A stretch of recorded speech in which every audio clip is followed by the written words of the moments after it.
தம் வாழ்க்கையை செம்மைப்படுத்துகிறவருடைய வாழ்வு கடவுளின் அருளால் நிரப்பப்படும் என்று சொல்லி வேதத்திலே வாசிக்கிறோம். சாமி, தங்கள் வாழ்வின் பாதையை செம்மைப்படுத்துகிற ஒவ்வொருவரும் உமது அன்பை கண்டடைய நீர் கிருபை செய்யுமாறு இந்த நேரத்தில் ஜெபிக்கிறோம்.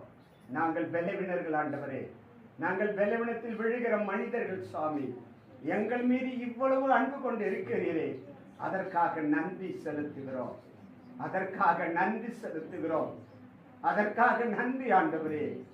உமது சிலுவையிலிருந்து வழிந்தோடுகிற பரிசுத்தமான இரத்த துளிகள் ஒவ்வொருவர் தலை மீதும் சொட்டு சொட்டாய் ஊற்றி கொண்டு இருப்பதற்காய் நன்றி செலுத்துகிறோம். ஒவ்வொருவர் தலை மீதும் ஆமீன் ஆண்டவரே. உமது திரு காயங்களிலிருந்து வழிந்தோடுகிற அந்த இரத்த துளிகள் ஆண்டவரே ஒவ்வொருவர் சகோதர சகோதரிகள் மேலும் சொட்டு சொட்டாய் ஊற்றி நான் அன்பு செய்கிறேன் உங்களை என்று சொல்லி ஆசீர்வதிப்பதற்காய் நன்றி.